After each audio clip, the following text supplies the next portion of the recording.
queria convidar você a abrir a sua Bíblia comigo no livro de Juízes, capítulo 6, versículo 11.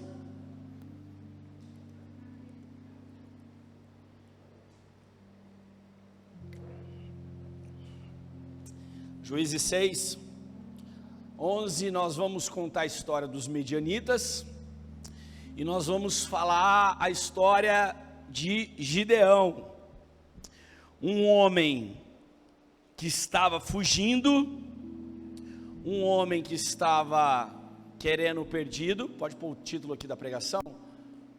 Vamos falar o tema, pode pôr o tema hoje? O nosso tema hoje é a felicidade na nossa fraqueza. Essa semana a palavra que eu mais ouvi das pessoas foi sobre fraqueza. E quando eu falo fraqueza, eu não falo no sentido de pecado ou num sentido de deslize. Eu tenho fraqueza com álcool, eu bebo compulsivamente, então eu tive uma fraqueza. Não. Fraqueza, quando eu falo, é, por exemplo, se eu te contar que a minha maior fraqueza durante anos foi minha timidez, você acreditaria nisso?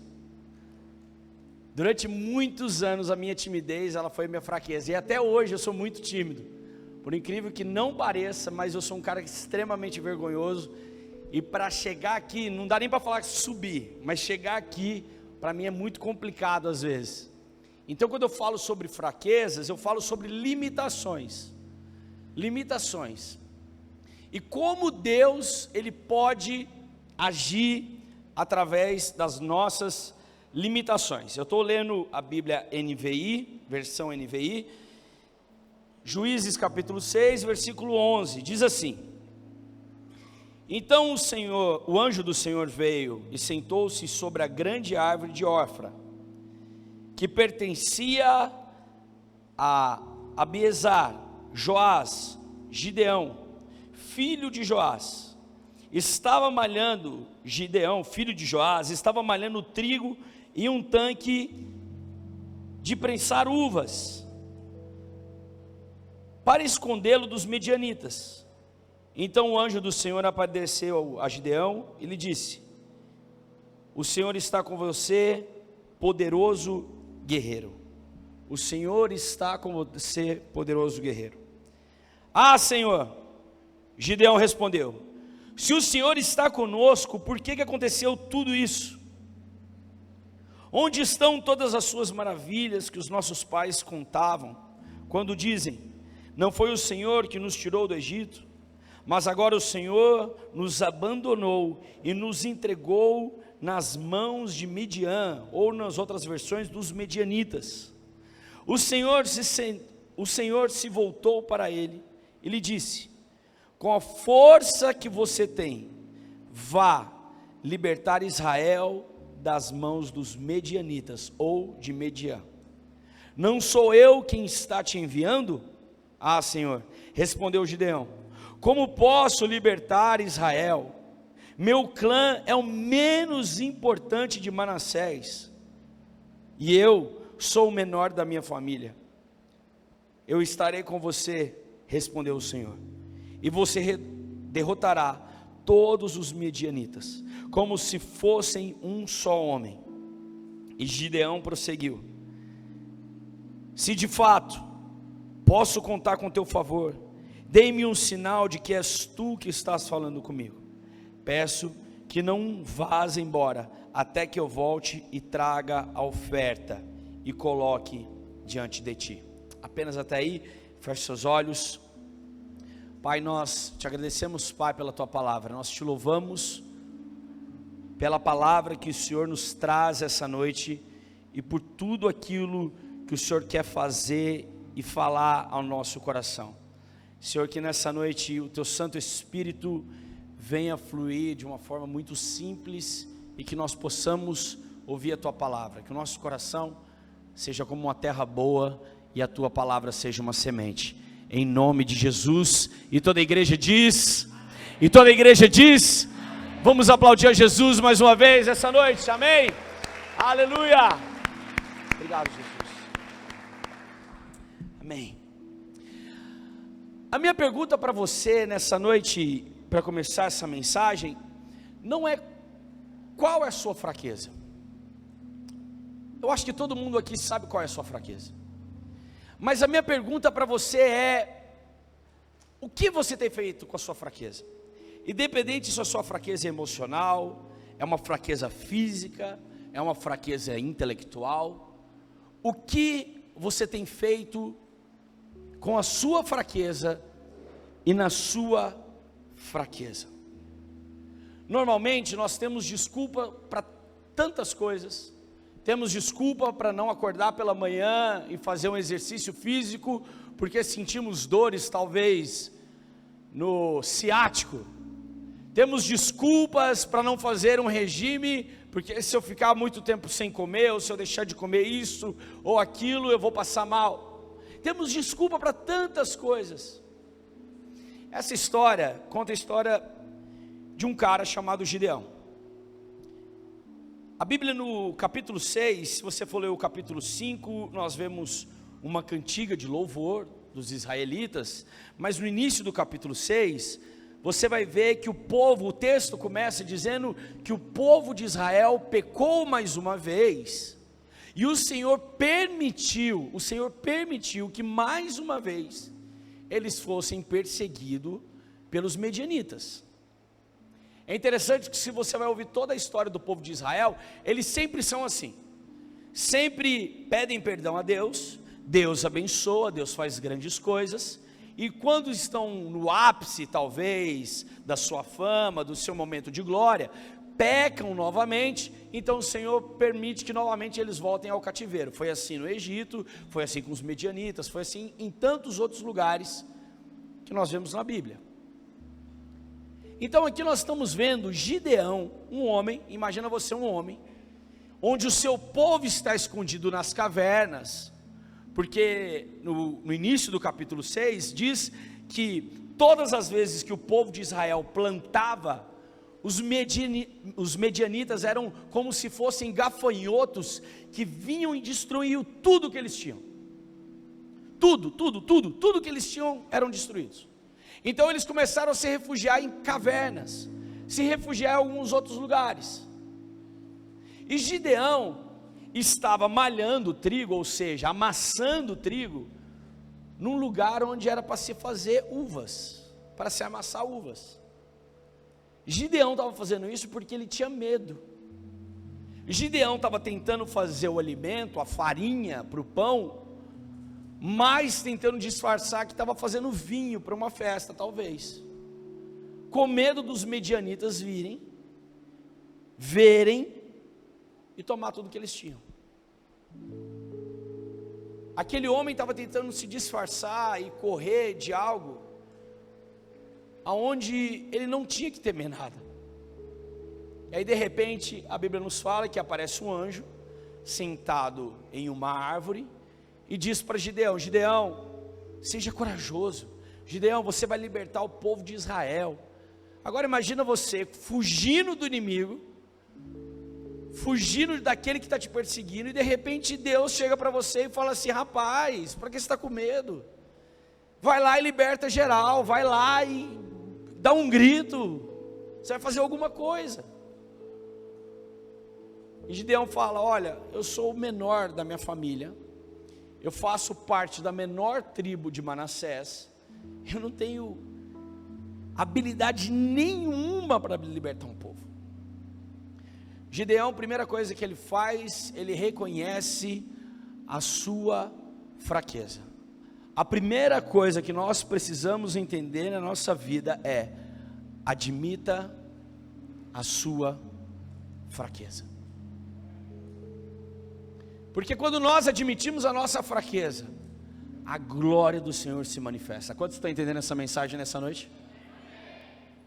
Gideão respondeu: Senhor, como posso libertar Israel? A minha família é a mais pobre da tribo de Manassés, e eu sou a pessoa menos importante da minha família. Juízes capítulo 5, versículo 15, anota isso.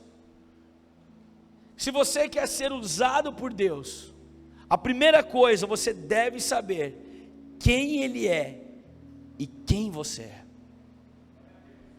se você quer ser usado por Deus, se você quer que Deus te levante a fazer algo, se você quer que Deus te levante a proclamar as nações, se você quer ser um instrumento nas mãos de Deus, a primeira coisa que você tem que entender é quem você é e quem Ele é. É como um filho falando com o pai. Eu contei para algumas pessoas aqui, não lembro para quem foi, 6 meses antes de eu casar com a Janaína, eu apanhei do meu pai, mas eu apanhei feio, eu lembro que eu estava com meus alargadores na época, e meu pai me bateu na porta de casa, que meus alargadores voaram no meio da rua, eu não quis nem voltar para buscar eles, saber onde que eles estavam, mas meu pai tinha uma regra de ouro: eu não te bato, por nada, mas se você me mentir, eu vou te bater. E eu lembro que eu contei uma mentira muito grande para meu pai, 6 meses antes de casar. E eu lembro que meu pai dizia, que os antigos também diziam, e eu acho que isso ainda tem que ser preservado na nossa igreja, a maneira como os nossos filhos falam conosco. Eu sempre me referia a meu pai como Senhor. Quantos aqui chamam seu pai de Senhor? Senhor, né? Quantos aqui pedem bênção ainda para o pai? Esses são os mais raízes ainda, né? Mas eu nunca cheguei para o meu pai e falei assim: qual é, meu irmão? Está tirando? Nunca fiz isso com meu pai. Nunca fiz isso com meu pai. Porque existe um respeito. Eu sei quem é meu pai e eu sei quem eu sou. Eu sei aonde eu estou nessa cadeia. A mesma forma deve ser Deus na nossa vida. Eu sei quem Ele é, eu sei quem eu sou. Eu não posso tentar assumir um papel de Deus. Um papel... Você já viu aquelas pessoas muito... Eu não vou falar... religiosas. Aquelas pessoas que vão à igreja, se tornam pessoas religiosas, demonizam todas as coisas, vem demônio em tudo. Eu lembro que eu tinha um líder uma época, que ele falava que tomar Coca-Cola era coisa do diabo, e aí ele tirava a Coca-Cola do vidro, da garrafa 2 litros, e colocava num jarro e servia. Eu não entendia muito bem, mas sabe essa pessoa muito religiosa, que começa a ver demônio em todas as coisas, e aí ela começa a querer profetizar, e começa a querer fazer um papel de Deus. Ah, Deus me mostrou que fulano é a pessoa para a sua vida. Eu lembro que na minha época de adolescente, eu lembro que tinha uns moleques mais ousados, que chegavam para as irmãs e falavam: sua irmã, Deus está falando comigo que você é minha terra prometida. Eu falo isso porque eu falei isso para a Janaína. Mas às vezes você é o espinho no pé da irmã. Não tem nada de terra prometida, é só a terra seca que veio para atrapalhar ela. Queremos fazer o papel de Deus, e não reconhecemos na nossa fraqueza, na nossa pequenez, que nós somos dependentes da glória dEle. Quantos estão entendendo essa mensagem nessa noite? Está queimando uma palavra muito forte no meu coração, e Deus está falando muito comigo sobre isso, que na fraqueza do nosso ser é que manifesta a glória dEle. Na fraqueza do meu ser é manifesta a sua glória. Quando eu estava, hoje nós fomos a Uberlândia buscar um tapete desse, para colocarmos na casa, deixarmos a casa mais bonita, e eu vindo na rodovia, eu falava assim: Senhor, nós não somos nada, Pai. Senhor, nós não somos nada sem o Senhor. Quem poderemos ser se o Senhor não for na frente? O que nós podemos fazer se o Senhor não der o aval? Porque se o Senhor puxar a nossa tomadinha da vida, a gente morre.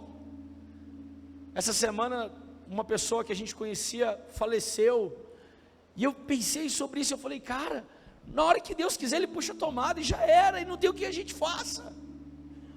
Não tem dinheiro algum que possa incumpridar a nossa vida, e a Bíblia fala isso, que não se acrescenta um côvado, para que você tenha uma vida mais próspera ou a mais. Então por que nós sofremos? Porque andamos ansiosos, porque andamos preocupados, e porque nós queremos ser pessoas tão fortes, sendo que nós somos fracos. Porque Davi reconhece a sua fraqueza, Salomão reconhece a sua fraqueza, Pedro reconhece a sua fraqueza, ele começa a caminhar sobre as águas, ele afunda, ele grita: Senhor, me salva. Ele reconhece a sua fraqueza.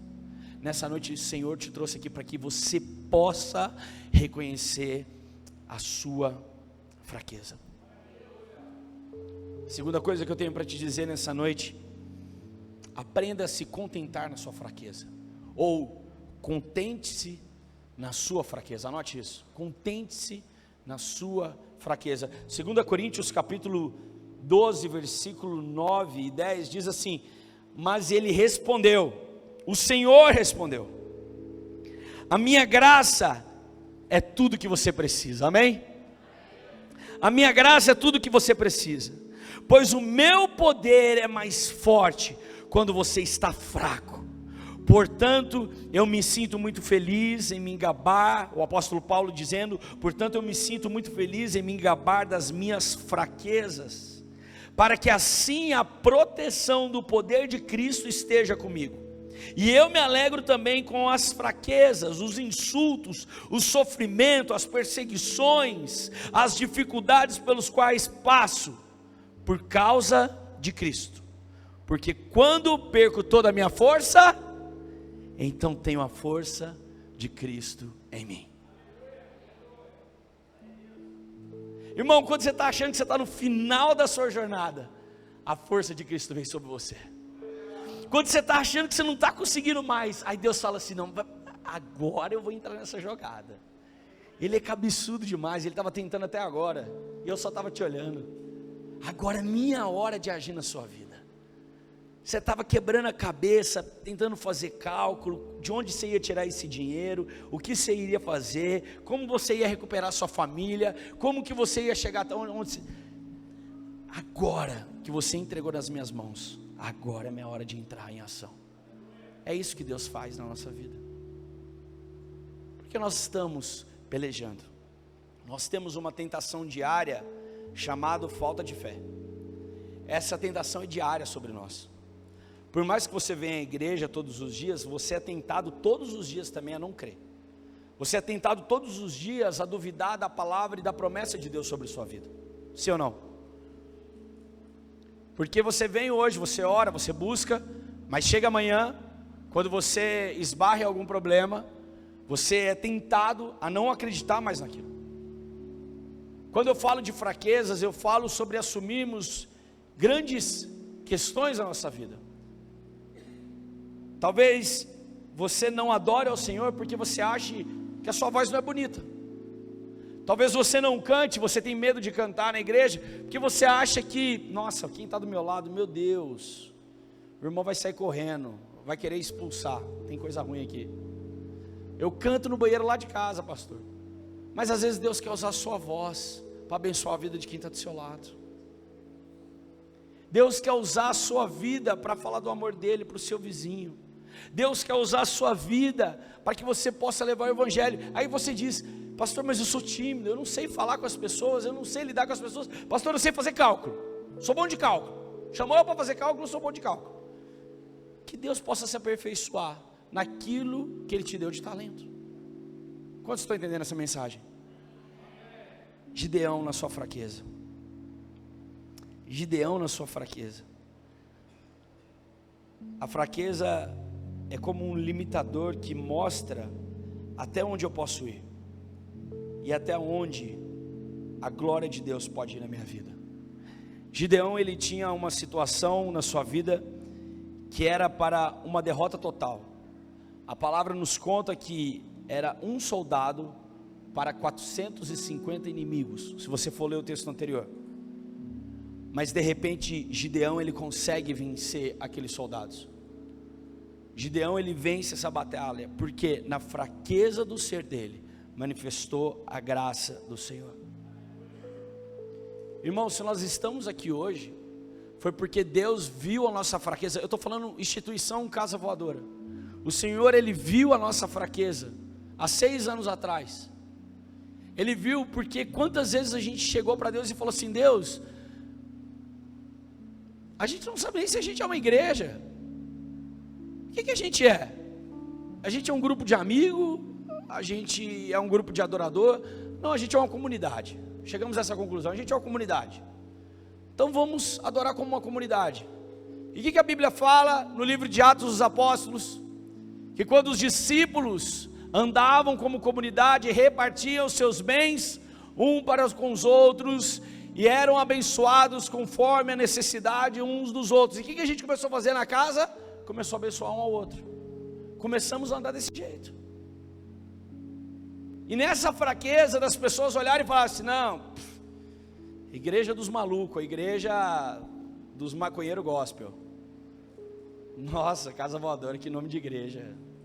Podia chamar Assembleia de Jeová, era muito mais crente. Tem um coração com raio, de onde tirar esse coração com raio? Mas tem toda uma história, irmão. Hoje não é o dia de contar ainda. Tem lá no nosso canal do YouTube. Mas o Senhor, Ele viu a nossa fraqueza e começou a ver a necessidade de cada um. Essa semana eu estava conversando com o João e com a Larissa, e eu falei: João e Larissa, como que nós estamos com o trabalho social? O João falou: pastor, olha, nós fomos lá, abençoamos aquela pessoa com a cesta básica, nós abençoamos aquela outra pessoa, nós fomos lá. Essa semana nós conseguimos ganhar uma cadeira de rodas para abençoar uma criança que está com paralisia. E, glória a Deus, amém? Será que a gente pode aplaudir a Jesus por isso? Amém? Amém. E essa semana nós vamos comprar, a igreja vai comprar mais 2 cadeiras de rodas para abençoar mais outras 2 famílias. Porque nós entendemos que na nossa fraqueza de não ter dinheiro, essa é a fraqueza, o Senhor aperfeiçoa e molda o nosso caráter. Pastor, eu sou muito baixinho, o Senhor te molda no seu caráter. Pastor, eu não consigo correr, o Senhor te molda no seu caráter. Sabe de uma coisa?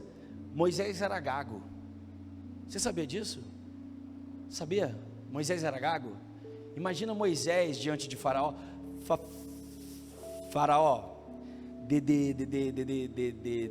deixa meu povo ir embora, diz o Senhor. Faraó devia ter dado risada. E Moisés se torna um homem que liberta toda uma nação. Na fraqueza dele se manifestou a glória do Senhor. Nós entendemos, admita sua fraqueza. Nós entendemos que contente-se na sua fraqueza. E por último, compartilhe a sua fraqueza de forma sincera. Compartilhe a sua fraqueza de forma sincera com o Senhor. Quanto mais vulnerável e honesto se torna, mais Deus irá transformar a sua vida. Irmão, ser honesto com as pessoas é grandioso. Você poder chegar para uma pessoa e a pessoa te ver como você é maravilhoso. Não tem preço que pague. Ontem nós estávamos no aniversário da Cris. A Cris fez aniversário ontem. E a gente estava entre amigos e irmãos ali, e eu estava comendo, como sempre, que a gente, vai num churrasco, a gente come, irmão? Estava comendo, e eu estava reparando cada um, pensando nessa palavra sobre fraqueza, e eu estava reparando cada um, e eu estava vendo que cada um era como é realmente na igreja. Nós não escondemos atrás de uma máscara, nós não nos escondemos atrás de uma falsa santidade. Nós somos quem nós somos. Nós vamos num racha de futebol, pisou no dedão do pé, glória a Deus, irmão. Eu lembro que uma vez no racha de futebol, o Lucas, como que você gritou, Lucas? Misericórdia, irmão. Ninguém tocava a bola para ele, ele falou misericórdia, irmão. Só que o Lucas, no terceiro misericórdia, ele estava só assim: misericórdia, irmão. Mas nós somos quem nós somos, porque se eu sou vulnerável e honesto, então a fortaleza do Senhor é muito maior sobre a minha vida. Ser humilde não significa que eu tenho que ser pisado pelas pessoas, mas ser humilde é ter o coração de Cristo dentro de mim. Tiago capítulo 4, versículo 6, anote isso. Tiago capítulo 4, verso 6 diz assim: porém a bondade que que Deus mostra é ainda mais forte, pois as Escrituras Sagradas dizem: Deus é contra os orgulhosos, mas bondoso para com os humildes. Querer ser acima dos outros, a gente vive numa sociedade que as pessoas ganham sendo acima dos outros, ganhando em cima dos outros. Eu te tiro um pouquinho aqui, eu faturo um pouquinho ali, eu barganho um pouquinho aqui, eu tapei alguma coisa aqui, eu te vendo algo usado, mas eu mascaro para parecer um novo. A gente vive nessa sociedade desonesta, a gente vive nessa sociedade onde as pessoas não tacam as cartas na mesa e falam: ó, é assim que é. A gente vive numa sociedade onde o marido se esconde da esposa com 30 mil códigos no celular. Você quer saber se seu marido, se sua esposa é honesta? Não tem código. Meu celular, nem sei onde está meu celular. Quem está meu celular? Com o Jonathan? Acho que é com o Jonathan. Não tem nada para esconder. Quem tem uma vida de santidade não precisa esconder nada, irmão. Ah, mas o banco, pastor, vai ver minha conta no banco. O seu banco é reconhecimento facial, é uma coisa, mas você não precisa esconder nada. 30 mil aplicativos para esconder um atrás do outro, coisas, sabe, película que não dá para ver quando vira de lado. A gente quer esconder, e a gente está chamando isso de fraqueza. Isso não é fraqueza, isso é pecado, isso é desonestidade, isso é mau caráter, isso é uma pessoa desonesta, isso é uma pessoa que não honra o casamento, não honra, não é fiel. A palavra de Deus fala que quando nós chegarmos no grande dia, onde nós estaremos com o Senhor, nós estaremos como nus perante ao Senhor, nu, pelado, em outras palavras. Quem que é uma pessoa pelada perante ao Senhor? Não tem nada, está aqui, está vendo tudo. Eu sou assim, não tem nada para me esconder. Ah, mas eu sigo alguém, Quando a gente trabalha com homens aqui na casa, no Homem ao Máximo, eu falo para os homens: irmão, eu sei quem é você quando eu abro a sua pesquisa do Instagram.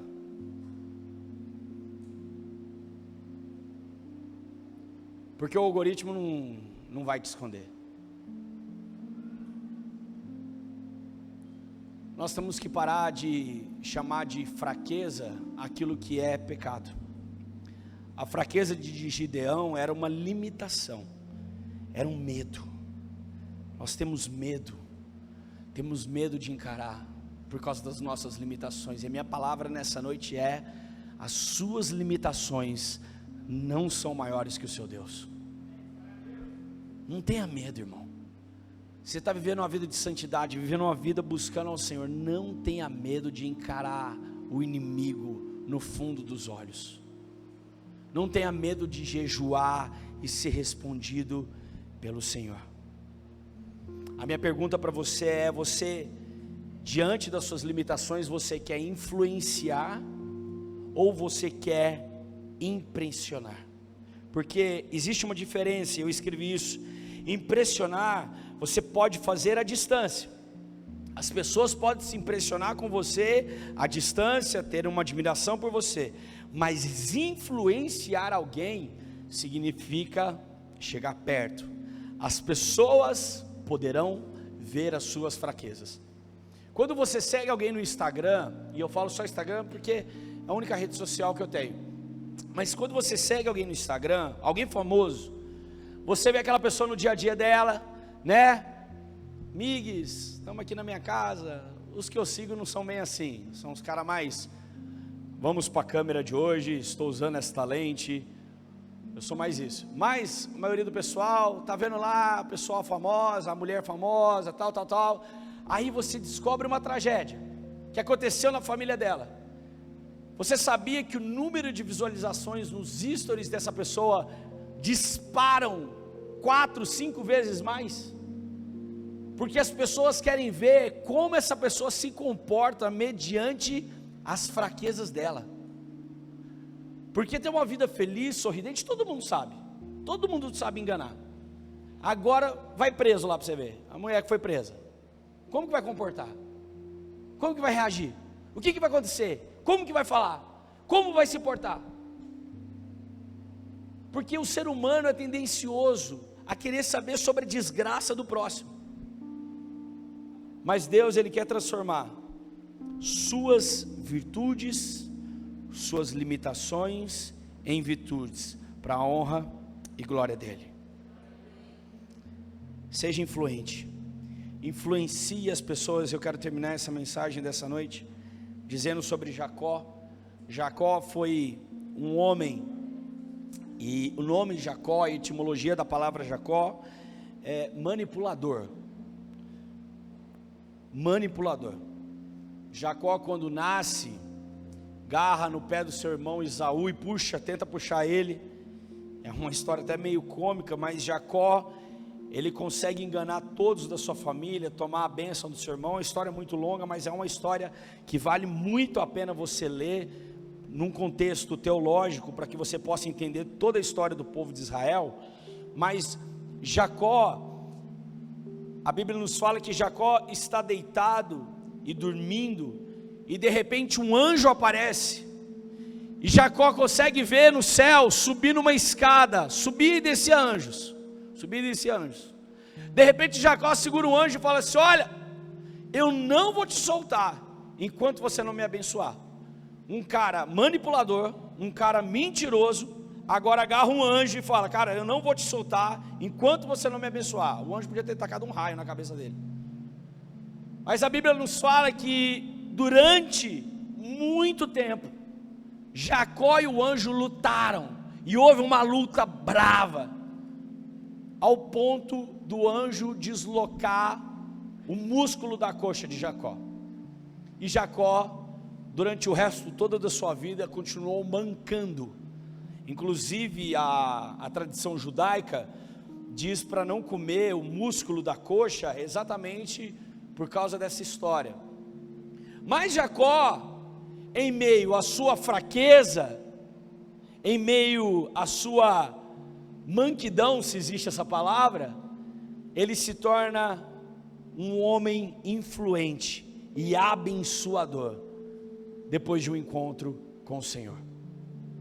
Que nessa noite o Senhor, Ele possa te encontrar, e todas as fraquezas que você acha que são as suas limitações, para que você não possa prosseguir, para que você não possa ir adiante, possam se tornar fortalezas perante ao Senhor.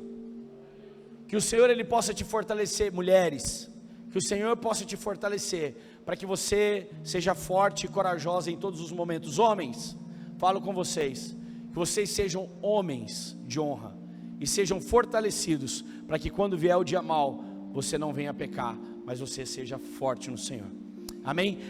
Olá, pastor Thales e pastora Janaína aqui. Se essa palavra falou no seu coração, e você deseja se arrepender dos seus pecados, e confessar Jesus Cristo como seu Senhor e Salvador, nesse momento nós vamos orar com você, e você pode repetir conosco. Vamos orar juntos? Senhor Jesus, nesse dia de hoje, eu te confesso como meu Senhor e o meu Salvador. Escreva meu nome no livro da vida e apague agora todos os meus pecados. Senhor Jesus, eu te entrego o meu coração e declaro que eu estou nascendo de novo, em nome de Jesus. Amém. Se a sua oração foi real e de todo o seu coração, nós queremos te conhecer, queremos te dizer, seja muito bem-vindo à nossa família. O nosso contato vai passar aqui embaixo das nossas redes sociais e por onde você pode conversar conosco. E nós queremos conhecer um pouco mais sobre você. Até mais!